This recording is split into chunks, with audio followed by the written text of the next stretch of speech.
നമുക്ക് നമ്മുടെ അഭിമാനത്തെക്കാൾ വലുതാണ്. എല്ലാം കീഴൊതുങ്ങലാണ് വിശ്വാസിയുടെ ജീവിതത്തിലെ ഏറ്റവും വലുത്.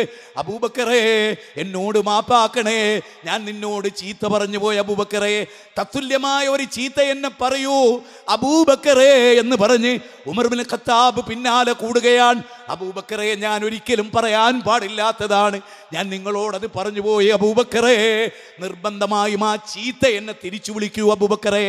അങ്ങനെ ഈ പരാതി റസൂലുള്ളാഹിന്റെ അടുത്തെത്തിയപ്പോൾ അബൂബക്കർ സിദ്ദീഖിനോട് റസൂൽ പറയാണ്, അയാൾ ഇങ്ങോട്ട് ഉപയോഗിച്ച അതേ പദം നീ അങ്ങോട്ട് ഉപയോഗിക്കാനല്ലേ പറയുന്നത്? അത് ഒരിക്കലും നമുക്ക് പാടില്ലാത്തതാണ്.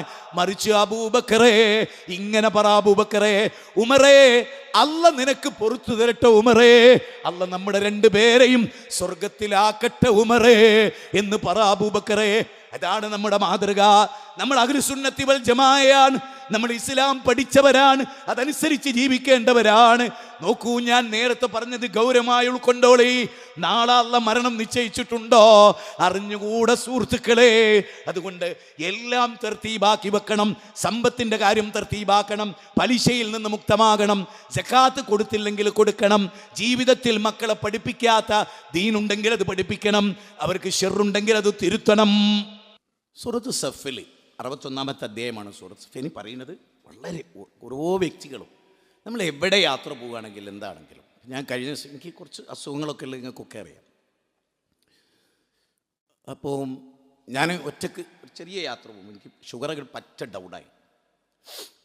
ഡൗണായിട്ട് ഞാനിങ്ങനെ സ്റ്റെയറിങ് ഇങ്ങനെ പിടുത്തം വിട്ട് ഇങ്ങനെ പെട്ടെന്ന് എൻ്റെ കൈ ഇങ്ങനെ വലത്തെ ഭാഗത്ത് അതിൽ നോക്കിയപ്പോൾ വളരെ ചീഞ്ഞ ഒരു ചോക്ലേറ്റ് ഉണ്ടായില്ല. എനിക്ക് ഷുഗർ കുറഞ്ഞാൽ വെക്കണതാണ്, പക്ഷെ അന്ന് 2 കുട്ടികളെ കണ്ടപ്പോൾ ഞാൻ നല്ല ചോക്ലേറ്റ് എടുത്ത് കുട്ടിയെ കൊടുത്തു. റോട്ടിലിങ്ങനെ പോകുന്ന സമയത്ത് 2 ചെറിയ മക്കളെ കണ്ടപ്പോൾ ചോക്ലേറ്റ് അവരെ മുമ്പേ പതിവുള്ളൊരു കാര്യം ആയതുകൊണ്ട് അതെങ്ങനെ കൊടുത്തു. ഞാനിങ്ങനെ വിചാരിക്കണം, ചോക്ലേറ്റ് എത്തിയാൽ ഇൻഷാല്ലാ മെല്ലെ ഇങ്ങനെ 1.5-3 മണിക്കൂർ കൊണ്ട് ഇങ്ങനെ ശരിയായി വരും. ഞാൻ വിചാരിക്കണം ആ ചോക്ലേറ്റിൻ്റെ കണ്ണിലേ പെട്ടിട്ടില്ല. പക്ഷേ റബ്ബിൻ്റെ ഒരു തീരുമാനം ഉണ്ടല്ലോ,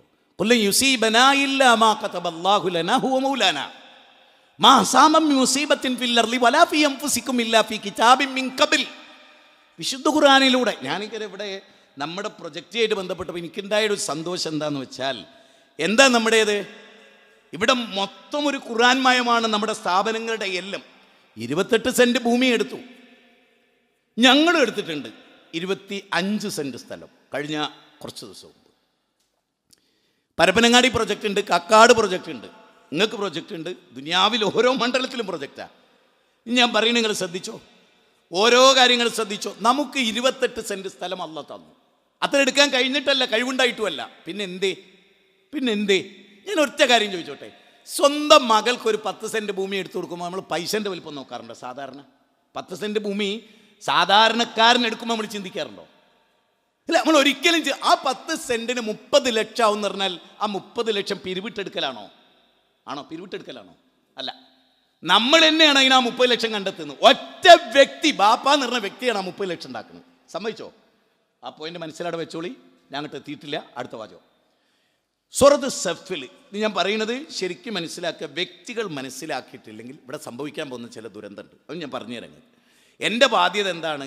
ഒരു പക്ഷപാതിത്വവും ഇല്ലാതെ അള്ളാഹിൻ്റെ ദീന് പറയാം. മാഷാ അല്ലാ, ഞാൻ എൻ്റെ ജീവിതത്തിലുടനീളം ഒരു പ്രസ്ഥാനത്തിനോട് ഒരു വാക്കും സംസാരിക്കാൻ ഉദ്ദേശിച്ചിട്ടില്ല. പ്രസ്ഥാനം നേർരേഖയിൽ ചലിക്കുമ്പോഴൊക്കെ അതിൻ്റെ കൂടെ സംസാരിക്കും. വളയാൻ തുടങ്ങുമ്പോൾ തീർച്ചയായും അത് തിരുത്തിക്കൊണ്ട് തന്നെ നമ്മൾ മുന്നോട്ട് പോകും. നമ്മുടെയൊക്കെ ലക്ഷ്യം സ്വർഗ്ഗ. ഈ കപ്പലിൽ കപ്പിത്താൻ മാറിക്കൊണ്ടിരിക്കും. എന്നൊരു കപ്പിത്താൻ ഉണ്ടാവുമോ? ഇല്ല. ഇപ്പം 2 കപ്പിത്താന്മാരുണ്ട്. ഓല് മാറിയാൽ വേറെ 2 ആൾ വരും. ഓലെ കണ്ടിട്ട് നമ്മൾ നിൽക്കണമെങ്കിലോ ഓല് മാറുമ്പോൾ നമ്മൾ മാറുമോ? പ്രസ്ഥാനം മാറുമോ? ഞാൻ ചോദിക്കുക, മാറുമോ? നിങ്ങൾ മാറുമോ? അപ്പോൾ അതെന്നും നിലക്കേണ്ട ഒരു കാര്യമാണ്. എങ്കിൽ നമ്മുടെ ഖബറാണ് നമുക്ക് വലുതെങ്കിൽ നമ്മൾ ശരിക്ക് ചിന്തിക്കേണ്ട ഒരു കാര്യം എന്താ? അൻതല്ലദീ വലദതുക ഉമ്മുക ബാഖിയ വന്നാസു ഹൗലക യൽഹഖൂന സുറൂറാ വജ്ഹദി ലിനഫ്സിക അൻ തകൂന ഇദാ ബഖൗ ഫീ ഹാലി മൗതിക ലാഹികം മസ്റൂറാ. കവി പറയുന്നതാണ്. നിങ്ങൾ ഈ അറബി കവിതയുടെ ഒരു മഹാത്മ്യം എന്ന് പറയുന്നത്, അതിൻ്റെ വചനങ്ങളിലൊക്കെ ഉൾക്കൊണ്ടിട്ടുള്ള ആശയത്തിൻ്റെ ഗാംഭീര്യം നോക്ക്. അല്ലാഹു പറയാ അൻതല്ലദീ വലദതുക ഉമ്മുക ബാഖിയ, നിന്റെ ഉമ്മ നിന്നെ ഗർഭപാത്രത്തിൽ നിന്ന് പുറത്തു തള്ളിയപ്പോ വല്ലാഹു അഖ്റജകും മിൻ ബുതൂനി ഉമ്മഹാതികും ലാ തഅലമൂന ശൈആ, ഒന്നുമല്ലാത്തവനായിട്ട് 16-ാം അധ്യായം 78, മാതാവിന്റെ പൊക്കിൾ കൊടി വിച്ഛേദിച്ച് ഗർഭപാത്രത്തിൽ നിന്ന് പുറത്തു വരുമ്പോ നീ കരയുകയായിരുന്നു, നിന്റെ കരച്ചിൽ ആനന്ദമായിരുന്നോ? നീ കരഞ്ഞിട്ടില്ലെങ്കിൽ ബാക്കിയുള്ളവർക്ക് ദുഃഖമാണ്. പ്രസവിക്കുമ്പോൾ കുട്ടി കരഞ്ഞിട്ടില്ല എന്ന് പറഞ്ഞാൽ അപകടമാണ്. ആ കുട്ടി ജീവിച്ചിരിക്കാനുള്ള സാധ്യതയും വളരെ കുറവാണ്. പ്രസവിക്കുമ്പോൾ കരഞ്ഞുകൊണ്ട് വരുന്നു. കവി പറയാൻ, മോനെ നീ പ്രസവിക്കുമ്പോൾ നിന്റെ ഉമ്മ പ്രസവിക്കുമ്പോൾ കരഞ്ഞുകൊണ്ടും നിന്റെ കൂടെയുള്ളവർക്ക് സന്തോഷമാണ്. ഉമ്മാനോട് പറയാൻ, കുട്ടി എന്താന്ന് ചോദിക്കും നഴ്സിനോട്, ഡോക്ടറോട്. ആൺകുട്ടിയാണെന്ന് പറയുമ്പോൾ, പെൺകുട്ടിയാണെന്ന് പറയുമ്പോൾ കൊതിയുടെ അടിസ്ഥാനത്തിൽ നമ്മളൊന്ന് ചിരിക്കുന്നുണ്ട്. കവി പറയാണ്, കുട്ടി ജനിക്കുമ്പോൾ കുട്ടി കരയും, നിങ്ങൾ ചിരിച്ചുകൊണ്ടിരിക്കും. എന്നിട്ട് കവി കുട്ടിനോട് പറയാണ്, മോനെ വജ്ഹദ് ലിനഫ്സിക അൻ തകൂന ഇദാ ബഖൗ ഫീ ഹാലി മൗതിക ലാഹികം മസ്റൂറാ, നിനക്ക് അല്ലാഹു മരണം നിശ്ചയിച്ച ദിവസം ചിരിച്ചുകൊണ്ട് നിനക്ക് മരിക്കണോ? നീ ചിരിച്ചുകൊണ്ട് മരിക്കണേ. അന്ന് നീ കരഞ്ഞുകൊണ്ട് വന്നപ്പോൾ ചിരിച്ചവർ നിന്നെ ഓർത്ത് കരയണം. നിന്റെ വേർപാട് അവർക്ക് താങ്ങാനാകാത്തതാവണം, അത്രമേർ മൂല്യവത്താകണം. സൂറത്ത് യാസീനിൽ പറയണ പോലെ ആസാർ ഉണ്ടാകണം. ചൂണ്ടിക്കാണിക്കാൻ ഒരു 10 സെന്റ് അല്ലാഹുവിന്റെ മാർഗത്തിൽ. ഇപ്പൊ വഖഫ് വിവാദമുണ്ടല്ലോ കേരളത്തിൽ. ഈ വഖഫൊക്കെ പൂർവികർ ദാനം ചെയ്തതാണ്. ഏക്കറക്കണക്കിനാ കൊടുത്തത്. 1 സെന്റ് ഭൂമി പോലും കൊടുക്കാത്ത നാമും ഏക്കറക്കണക്കിന് സ്ഥലം കൊടുത്തവരും പരലോകത്ത് എങ്ങനെയായിരിക്കും? ആലോചിക്കേണ്ടതാണ്, ചിന്തിക്കേണ്ടതാണ്. അവരൊക്കെ നൽകുന്ന, ഞാൻ ഈ അടുത്ത കാലത്ത് ഒരു 10-30 കൊല്ലമായി എനിക്ക് ചിലരെ അറിയാം. അവർ ദാനം ചെയ്തത് അവർക്കല്ലാതെ ലോകത്ത് വേറൊരാൾക്കും അറിയില്ല. പല ദാനങ്ങളും അവരാരോടും പറയാറില്ല. പക്ഷേ ആ നാട്ടുകാർ പറയും, ഇന്നാളാണ് ആ പള്ളിക്ക് പുള്ള് ഫണ്ട് തന്നത്, ഇന്നാളാണ് ആ മദ്രസന് ഫണ്ട് തന്നത്. അങ്ങനെ 100 പോക്കറ്റിൽ നിന്ന് ഒരാളുടെ പേര് ഉയർന്നു വരുന്നു. അതൊരു ഡോക്ടറാണ്. അദ്ദേഹം ഇത് കേൾക്കുന്നില്ലല്ലോ. അല്ലാഹുവേ ദീർഘായുസ് നൽകണേ അല്ലാ. അല്ലാഹുവേ നിന്റെ ദീനിനെ എന്ത് സമ്മാനമായി നൽകുന്നുവോ, ഒരണുമണി തൂക്കം, അണുതൂക്കം അല്ലാഹുവിന്റെ ദീനിൽ ഒന്നിച്ച് മുന്നേറി നേടുന്നുണ്ടോ, അത് പാഴാവുകയില്ല. സൂറത്ത് സഫ് പറഞ്ഞിട്ടാണ് ഞാൻ ഇങ്ങോട്ട് വന്നത്. ഈ ഖുർആനിന് ഓതുമ്പോഴുള്ളൊരു പ്രശ്നം എന്താണെന്ന് വെച്ചാൽ, ഖുർആൻ ഹൃദയത്തിൽ കയറുക മാത്രമല്ല, അത് ഹൃദയത്തിൽ അമലായി രൂപപ്പെടണമെന്ന് ആഗ്രഹിക്കുകയും കൂടി ചെയ്താൽ ഇടതടവില്ലാതെ പൂജയെന്ന് വെള്ളമൊഴുകുന്ന പോലെ ആയത്തിട്ട് വരും. അത് വരുന്ന സമയത്ത് നമുക്ക് അതിനെ തടുക്കാനൊന്നും പറ്റില്ല. അത് അതിനെങ്ങനെ കോർത്ത് ആ വിഷയം ഇങ്ങനായിട്ട് വരും. അപ്പം സമയമെടുത്ത് ഖുർആൻ തന്നെ പരിശുദ്ധ റമദാനാ വരുന്നത്. ഇൻഷാ അല്ലാഹ് 2 ക്ലാസ് ഞാൻ എടുത്തു തരും. ഇൻഷാ അല്ലാഹ് പരിശുദ്ധ റമദാനിൽ 2 ക്ലാസ് തറാവീന് ശേഷം നമ്മുടേതായിരിക്കും ഇൻഷാ അല്ലാഹ്. ഞാൻ മുൻകൂട്ടി പറഞ്ഞിട്ടുണ്ട്, മുമ്പ് സൂചിപ്പിച്ചിട്ടുണ്ട്. ഇവിടെ വരാനെനിക്ക് സന്തോഷമാണ്, ഒരു തൃപ്തിയാണ്. ഒന്ന്, പെട്ടെന്ന് വന്ന് നാട്ടിലോട്ട് മടങ്ങാം. രാത്രിയാകുമ്പോൾ ഇങ്ങോട്ട് വരാൻ കുറച്ച് പ്രയാസം ഉണ്ടാവും. ഇന്നും മണിക്കൂർ എടുത്തിട്ട് അവിടെ എത്തിയത്. സത്യത്തിൽ കോഴിക്കോട് ടൗണിലെത്തിയിട്ട് ഹൈലൈറ്റിൻ്റെ അടുത്ത് എത്തിയിട്ട് ഇവിടെ എത്താൻ 2 മണിക്കൂർ അടുത്ത്. ആലോചിച്ച് നോക്കണം, നല്ല ബ്ലോക്കാണ്. എത്രയോ റോഡ് വികസിക്കുന്നുണ്ട്, പക്ഷെ അത്രമേൽ വണ്ടികളും സൗകര്യങ്ങളും എല്ലാം വ്യാപകമാണ്. ഏതോ ആവട്ടെ, സൂറത്ത് സഫിൽ നമുക്കൊക്കെ പരിചയമുള്ളൊരു അധ്യായമാണത്. പക്ഷെ എത്ര കണ്ട് സൂറത്ത് സഫ് കൽബിലിരിക്കുന്നുണ്ട്. അൽ ഖുർആനു റബിയ ഖൽബി, എൻ്റെ ഹൃദയത്തിൻ്റെ വസന്തമാകണേ റബ്ബേ ഈ ഖുർആൻ. എൻ്റെ മനസ്സിൻ്റെ രോഗങ്ങൾക്ക് ശിഫയാകണം. വനുനസ്സിലു മിനൽ ഖുർആനി മാ ഹുവ ശിഫാഉം വറഹ്മത്തുൽ ലിൽ മുഅ്മിനീൻ. നോക്കൂ നിങ്ങൾ, എന്തൊരാനന്ദമാണ്. നമ്മുടെ കുട്ടികളുടെ ഹിഫ്ദ് കേൾക്കുമ്പോൾ ജാമിയത്തുൽ ഹിന്ദിന്റെ പരിപാടിയിൽ അറബികളോട് തങ്ങൾ ജയിച്ചതിൻ്റെ കടലാസും സർട്ടിഫിക്കറ്റും വാങ്ങുന്നു. ആ ഉമ്മാക്ക് എത്ര സന്തോഷമുണ്ട്, ആ ഉപ്പാക്ക് എത്ര സന്തോഷമുണ്ട്. നാളെ പരലോകത്ത് അവർ കിരീടം അണിയിക്കപ്പെടും. ഡോക്ടർക്ക് കിരീടമില്ല, എഞ്ചിനീയർക്ക് കിരീടമില്ല, ഹാഫിളിന് കിരീടമുണ്ട്, ഹാഫിളിന് പദവികളുണ്ട്. ഇഖ്റഉൽ ഖുർആന വയുദക്കിറുന്നാസ്, ഖുർആൻ ഓതിയിട്ട് നബി ജനങ്ങളെ ഉത്ബുദ്ധരാക്കുകയുണ്ടായി. ഈ ഖുർആനുമായി നമ്മുടെ കുടുംബത്തിന്, മക്കൾക്ക് ശരിക്കും നമ്മളിവിടെ തഹസ്സുസുൽ ഖുർആൻ അല്ലെങ്കിൽ ഇസ്ലാമിക് സെന്റർ, അതിൻ്റെ ആത്മാവ്, അതിൻ്റെ സോൾ അള്ളാഹുവിൻ്റെ ഗ്രന്ഥം വെറുതോതല്ല. വെറുതെ അതില്ല, അർത്ഥമറിഞ്ഞും പഠിപ്പിച്ചും. അർദുൽ ഖുർആൻ, ഖുർആൻ ലാൻഡ് ഈജിപ്തിലെ, അതിനെ ബേസ് ചെയ്തിട്ട് നമ്മൾ അൽഫിത്ര ഇവിടെ സ്റ്റാർട്ട് ചെയ്ത് കേരളത്തിൽ. ഈജിപ്തിലെ 20,000 കുട്ടികളാണ് അവിടെ പഠിക്കുന്നത്. 6 വയസ്സ് വരെ അവിടെ കുട്ടികൾ പഠിക്കുകയാണ്. 3 വയസ്സിൽ വന്നിട്ട് 6 വയസ്സ് വരെ. ഈ 3 കൊല്ലം കൊണ്ട് ഖുർആനും ഇംഗ്ലീഷും അറബിയും ഒക്കെ പഠിച്ച് കുട്ടികൾ പോവുകയാണ്, കണക്കടക്കം പഠിച്ചിട്ട് പോവുകയാണ്. അവിടെ ഫ്ലാറ്റ് എടുത്തിട്ടാണ് മാതാപിതാക്കൾ യൂറോപ്പിൽ നിന്ന് വന്ന് ഈജിപ്ത് താമസിക്കുന്നത്. എന്തിന്? ലക്ഷക്കണക്കിന് ശമ്പളമൊക്കെ ഉപേക്ഷിച്ച് അവർ വരുന്നത് മക്കളെ ഹിഫ്ള് ചെയ്യാൻ, അർത്ഥം പഠിക്കാൻ, തഫ്സീർ പഠിക്കാൻ, ലോകത്ത് ഉലമാക്കളാകാൻ, മാനവികതയെ നന്മയിലേക്ക് നയിക്കാൻ. നമ്മളോടല്ലേ നമ്മുടെ കുട്ടികളെ എഞ്ചിനീയറാക്കാൻ, ഡോക്ടറാക്കാൻ, ആർക്കിടെക്ട് ആക്കാൻ, മറ്റേത് ഹൈടെക്, മറ്റേ ടെക്, ബി ടെക് എന്നൊക്കെ പറഞ്ഞിട്ട് ഒരുപാട് ടെക്കുകളിലാണ് നമ്മൾ. അതിനപ്പുറത്ത് ഖൈറുക്കും മൻ തഅല്ലമൽ ഖുർആന വഅല്ലമഹു, ഖുർആൻ പഠിക്കുകയും അത് പഠിപ്പിക്കുന്നവനേക്കാൾ ഉത്തമനായി ആരുണ്ട് എന്ന് അള്ളാഹ് ചോദിക്കുകയാണ്. ഇതിനു വേണ്ടിയിട്ടുള്ളൊരു സംരംഭം എല്ലാം നമ്മുടെ QHLS ആയിരുന്നാലും, നമ്മുടെ ഈ വിഷയത്തിലെ ഖുർആൻ മനഃപ്പാടമാക്കലായിരുന്നാലും, അർത്ഥസഹിതമുള്ള പഠനമായിരുന്നാലും, അത് ഓരോ സബ്ജക്റ്റ് ബേസ്ഡ് പഠനമായിരുന്നാലും, എന്തെല്ലാം കാര്യങ്ങളുണ്ടോ, ഒരു 10-25 സംരംഭങ്ങളാണ് ഈ 28 സെൻറ്റിൽ നമുക്ക് വരാനിരിക്കുന്നത്. അപ്പം നമുക്ക് ഭൂമി പർച്ചേസ് ചെയ്യാം, കച്ചവടം ചെയ്യാം. നമ്മൾ 5 ലക്ഷം റുപ്യ കൊടുത്തു, നമുക്ക് 70 ലക്ഷം റുപ്യ ലാൻഡിന് തന്നെ വേണം. 2.5 ലക്ഷം റുപ്യാണ് നമ്മൾ. 2.5 ലക്ഷം എന്ന് പറഞ്ഞാൽ ഇന്നത്തെ ഒരു അവസ്ഥയിൽ വലിയ പൈസ ഒന്നുമില്ല. അത് സെൻറ്റിന് അതൊരു വലിയ പൈസയായിട്ടൊന്നും ആരും കരുതേണ്ടയില്ല. എന്തായിരുന്നാലും ഇവിടുന്ന് ഭയങ്കര ഉള്ളോട്ടൊന്നും അല്ലല്ലോ. അപ്പം നമ്മളെ സംബന്ധിച്ചിടത്തോളം ഈ ഭൂമി എന്തിനു വേണ്ടിയാണ്? ഇപ്പം നിങ്ങൾ നോക്ക്, നമ്മുടെ മക്കളെ എന്തിനെങ്കിലും കിട്ടുന്നുണ്ടോ? നമ്മുടെ പെൺകുട്ടികളൊരു മിറ്റടിച്ചു തരാൻ കിട്ടുന്നുണ്ടോ? മുറ്റത്തൊരു പുല്ല് വറയ്ക്കാൻ നമ്മുടെ മക്കളെ കിട്ടുന്നുണ്ടോ? ഉണ്ടോ? മക്കളുടെ യൂണിഫോം അലക്കാൻ അവരെ കിട്ടുന്നുണ്ടോ?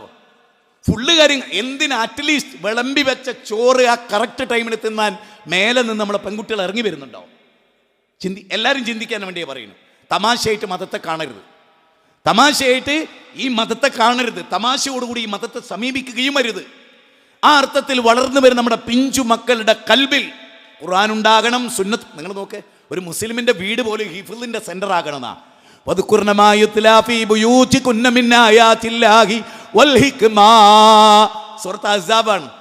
ഞാനിത് ഒരു സ്ഥലത്ത് ഇങ്ങനൊക്കെ ഉണ്ടല്ലേ ഖുർആനില്? അങ്ങനൊക്കെ ഉണ്ട്, പക്ഷെ ഓതിയിട്ടില്ല. ഓതാത്തല്ല കേട്ടോ, ഓതി കേൾക്കലെല്ലാം ഉണ്ട്. എന്താ അത് പറയണ അറിഞ്ഞുകൂടാ. ഖുർആനിന്റെ 33-ാം അധ്യായം 34-ാമത്തെ വചന സൂറത്ത് അഹ്സാബിൽ അതിൽ പറയണെന്നറിയോ? ഒരു മുസ്ലിമിന്റെ വീടിനെ കുറിച്ച് നിന്റെ ഭവനത്തിൽ വെച്ച് പാരായണം ചെയ്യപ്പെടുന്ന ഖുർആനും ഹദീസും നീ ഓർക്കുകയാണ്. ഖുർആൻ മാത്രം ഓർക്കുക എന്നാണ് നമുക്ക് ചേകന്നൂരിൻ്റെ കൂടെ പോകാമായിരുന്നു, അല്ലെ നേരത്തെ പറഞ്ഞ കോഴിക്കോട് ആസ്ഥാനമായ ചില സെൻറ്ററുകളുടെ കൂടെ പോകാമായിരുന്നു. ബുഖാരിയിൽ നിന്ന് കേൾക്കുമ്പോൾ വെറലി പിടിക്കുന്ന, ഹദീസ് സഹീ എന്നൊക്കെ കേൾക്കുമ്പോൾ ഭ്രാന്ത് പിടിക്കുന്ന ആളുകളുണ്ടല്ലോ. എന്തോ അലക്കം വരെ സഹി, നമ്മളെ ബുദ്ധിക്കപ്പുറത്തൊരു സഹി ഉണ്ടോ? KNM മിമ്പറിലാണ് കഴിഞ്ഞ 2 ആഴ്ച മുമ്പുള്ള പ്രസംഗങ്ങളൊക്കെ കേട്ടിട്ടുണ്ടോ? മനസ്സിലാക്കാൻ വേണ്ടി ഞാൻ പറയുന്നത്, അള്ളാഹുവിൻ്റെ ദീനിനെതിരെ കുരച്ചു ചാടുന്ന പണ്ഡിതന്മാർ വന്നിരിക്കുന്ന ഒരു കാലഘട്ടത്തിൽ അൽ ഉലമ, റസൂൽ പറയുന്നതെന്തറിയോ? മിമ്പറിൽ കയറും ചിലർ, പള്ളി നിറച്ചു ആൾക്കാരുണ്ടാവും. അൽ ഉലമാഉഹു ശർറു മൻ തഹ്ത അദീമി സമാ, ആകാശത്തിൻ്റെ ചുവട്ടിൽ ഏറ്റവും നികഷ്ട ജീവി ആ മുന്നിലിരിക്കുന്നോലാവൂല, ആ മിമ്പറിൽ കയറിക്കുന്ന തൊപ്പിട്ട ഹമക്കായിരിക്കുന്നു.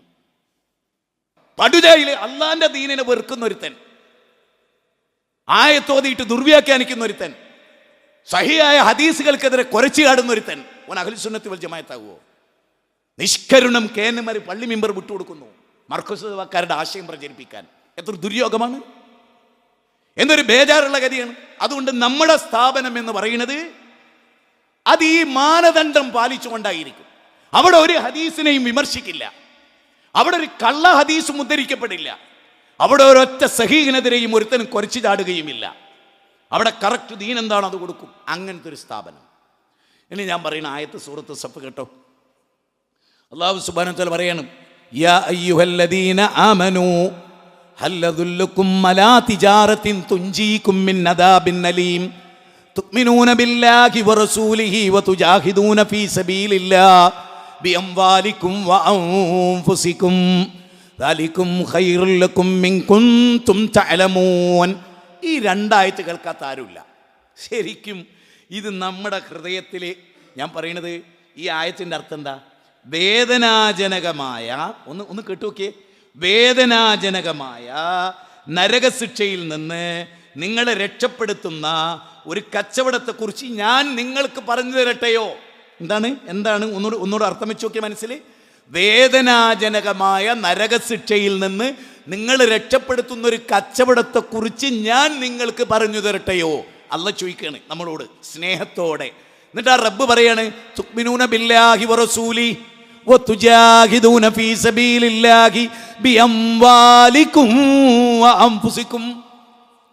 ഖുർആനിൽ ഒരൊറ്റ സ്ഥലത്ത് ആദ്യം നഫ്സും പിന്നെ അംവാലും. എന്നാൽ ഖുർആനിലെ മറ്റെല്ലാ സ്ഥലത്തും ആദ്യം സമ്പത്ത്, എന്നിട്ട് മതി എൻ്റെ ശരീരം എന്നാണ്. ഒറ്റ സ്ഥലത്ത് മാത്രമാണ് ആദ്യം ശരീരം പിന്നെ സമ്പത്ത്. അത് യുദ്ധരംഗത്താണ്.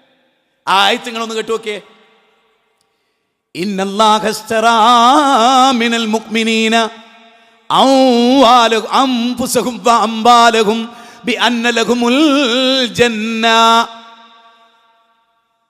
ഇതേതാ അധ്യായം എന്നറിയോ ആർക്കെങ്കിലും? ഞാൻ പുതിയ അധ്യായം. ഇന്നല്ലാഹസ്തറാ മിനൽ മുഅ്മിനീന അൻഫുസഹും വഅംവാലഹും ബിഅന്ന ലഹുമുൽ ജന്ന. ഒരു 500 റുപ്യ പറയുന്ന ആൾക്ക് തരും. പറഞ്ഞോളി, പെരച്ചനടിച്ചാലോ 500 റുപ്യ ഇട്ടൂലേ? ആ പറഞ്ഞോളി. ഞാൻ ഇങ്ങനെ ഒരുപാട് സ്ഥലത്ത് കൊടുത്തിട്ടുണ്ട്. ഭയങ്കര ഒരു പ്രോത്സാഹനം ആയിക്കോട്ടെ ആ പഠനത്തിന്. ആ പറഞ്ഞോളി. സ്ത്രീകൾ അവിടെ പറയുന്നുണ്ടോ അറിയില്ല കേട്ടോ. ആരെയും പറഞ്ഞേക്ക് ഓർക്കും ഉണ്ടാവും 500. പറഞ്ഞോളി. മാഷാ അല്ലാ. ആരാത്? എന്നാ വേമ്പ ഇതിവിടെ മരുവനെ ബാപ്പാന്നൊന്നുമില്ല. കൊടുക്കണ്ടേ? അപ്പൊ സൂറത്ത് തൗബയിലാണ് 111-ാമത്തെ വചനമാണ്. ഇനി ആ വചനത്തിന് അർത്ഥം കേട്ടോളൂ. ഇന്നല്ലാഹസ്തറാ മിനൽ മുഅ്മിനീന അൻഫുസഹും വഅംവാലഹും ബിഅന്ന ലഹുമുൽ ജന്ന. നിങ്ങൾക്ക് സ്വർഗം പകരം തരാം എന്ന കണ്ടീഷനിൽ എന്താ പറയണത്? നിങ്ങൾക്ക് സ്വർഗം പകരം തരും, പക്ഷെ 2 കാര്യങ്ങൾ നിങ്ങൾ എനിക്ക് തരണം. ഒന്ന് നിങ്ങളുടെ ധനമാണ്, ഒന്ന് നിങ്ങളുടെ ശരീരമാണ്. ഇത് രണ്ടും നിങ്ങൾ എനിക്ക് തരുമോ? ബിഅന്ന ലഹുമുൽ ജന്ന. ഏത് സ്വർഗത്തിന്റെ നോക്ക് നിങ്ങള്. സൂര്യന്റെ വലിപ്പം 13.5 ലക്ഷം ഭൂമി ഒതുക്കി വെക്കാൻ വ്യാപ്തിയുള്ളതാണ്. ആകാശ സീമകൾ നമ്മൾ കണ്ടിട്ടേ അല്ല. ആകാശ ഭൂമികളുടെ വലിപ്പമാണ് ആ സ്വർഗം. ആ സ്വർഗം തരും ദുനിയാവിൽ 5 സെന്റ് ഭൂമി കൊടുത്താൽ. ആ സ്വർഗം തരും ദുനിയാവിൽ 2 കൈ കൊടുത്താൽ. മിസ്ബർലാന്റെ വലത് കൈ വെട്ടിമുറിച്ചു, ഇടത്തെ കൈയിലേക്ക് കൊടി മാറ്റി പിടിച്ചു. ഇടത്തെ കൈ വെട്ടിമുറിച്ചു, മുറിച്ച 2 ഭാഗങ്ങൾ ചേർത്ത് കൊടി നെഞ്ചോട് ചേർത്ത് പിടിച്ചു. നെഞ്ചിന് വെട്ടുകിട്ടിയപ്പോ മിസ്ബർലാന് കമയിന്ന് വീണു, എന്നിട്ട് മരിച്ചുപോയി. ആ മിസ്ബർലാനുള്ളതാണ് സ്വർഗം, ഹല്ലലാറുള്ളതാണ് സ്വർഗം. അതേപോലെ ബിലാറുള്ളതാണ് സ്വർഗം. അവർ നേടിയ സ്വർഗം ഇവിടെ ഇരിക്കുന്ന നാം AC റൂം കിടക്കുന്നു, വിശാലമായി ജീവിക്കുന്നു, പട്ടിണിയില്ല, കഷ്ടപ്പാടില്ല, കുട്ടികൾക്ക് ആവശ്യമുള്ള ഡ്രസ്സ് കൊടുക്കണു, എല്ലാം ഉണ്ട്. പട്ടിണി കിടന്നവർ ഈത്തപ്പഴം വായിലിങ്ങനെ തൊട്ടിട്ട് നക്കി ജീവിച്ച ബദറിൽ അവർ വന്നവർ. ആലോചിച്ച് നോക്കണേ, ആ മനുഷ്യന്മാരാണ് അള്ളാന്റെ മുമ്പിൽ സ്വത്തുണ്ടവർ. നിങ്ങൾ ആലോചിച്ചു, മദീനയിലേക്ക് മക്കയിൽ നിന്ന് ആളുകൾ വന്നതിനെ പറ്റി പറയുമ്പോൾ എന്താ അല്ലാഹ് പറയണറിയോ? യുസിറൂന അലാ അൻഫുസിഹിം വലൗ കാന ബിഹിം ഖസാസാ. യുസിറൂന അലാ അൻഫുസിഹിം വലൗ കാന ബിഹിം ഖസാസാ. ഇതെപ്പോഴാണ് ഇറങ്ങിയെന്ന് അറിയാം നിങ്ങൾ? മക്കത്ത് നിന്ന് സ്വന്തം വീടില്ലായിട്ടല്ല, വീടുണ്ട്, വിറ്റു. എന്തിനു വേണ്ടി? സ്വർഗത്തിന്. ആസിയ ബീവിക്ക് സ്വർഗം ഉണ്ടായിരുന്നു, അല്ല സ്വർഗതുല്യമായ വീടുണ്ടായിരുന്നു. എന്നിട്ടും സ്വർഗത്തിൽ വീട് മതി, രാജകൊട്ടാരം ഞാൻ ഉപേക്ഷിക്കുന്നു. നമ്മളോ ചെറ്റക്കുടിൽ വിട്ട് രാജകൊട്ടാരത്തിലേക്ക് കയറുക, ഓരോ സ്റ്റെപ്പിലും ചെരുപ്പ് ധരിക്കാത്തവരൊക്കെ കോടീശ്വരന്മാരാകുക.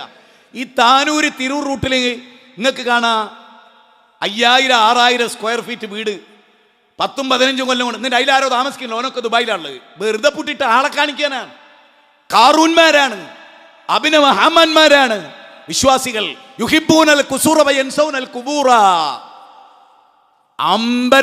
ഹദീസ് അതിന്റെ സ്വീകാര്യതയെക്കുറിച്ച് ചെറിയ അഭിപ്രായ ഭിന്നതൊക്കെ ഉണ്ട്, പക്ഷെ അതിന്റെ കണ്ടന്റ് ദീന. അതിൽ പറയുന്നത് അറിയോ? കൊട്ടാരം ഇഷ്ടപ്പെടും, 6 അടി മണ്ണിനെ മറന്നു പോകുന്നു, ഖബറിനെ മറന്നു പോകുന്നു. ഇവിടെ അല്ലാഹ് എന്താ പറഞ്ഞേ? ആയത്തൊന്നൂടെ കേട്ടുക്കെ. നരകത്തിൽ നിങ്ങളെ രക്ഷപ്പെടുത്തുന്ന ഒരു കച്ചവടത്തെക്കുറിച്ച് ഞാൻ പറഞ്ഞു തരട്ടെ. അള്ളാഹുലും റസൂലുള്ള വിശ്വാസം, അവൻ്റെ മാർഗത്തിലുള്ള ജിഹാദ്. എന്നിട്ടോ സമ്പത്ത് കൊണ്ട് ഞാനൊരു കാര്യം ചോദിച്ചോട്ടെ, സത്യസന്ധമായി മറുപടി മനസ്സിലെങ്കിലും നിങ്ങൾ പറയോ? ഒരായത്ത് കേൾപ്പിക്കുക ഞാൻ. ആ ആയത്തിൻ്റെ ബേസിൽ നമ്മൾ അതായത് മുജാഹിദ് ബാലുശ്ശേരി എന്ന ഞാൻ ഈ ആയത്തനുസരിച്ച് ജീവിക്കുന്നുണ്ടോ എന്ന് ഞാൻ എന്നെ പരിശോധിക്കുക.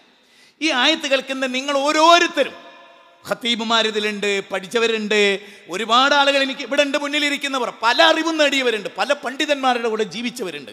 ഒറ്റ ചോദ്യമേ ചോദിക്കുന്നുള്ളൂ.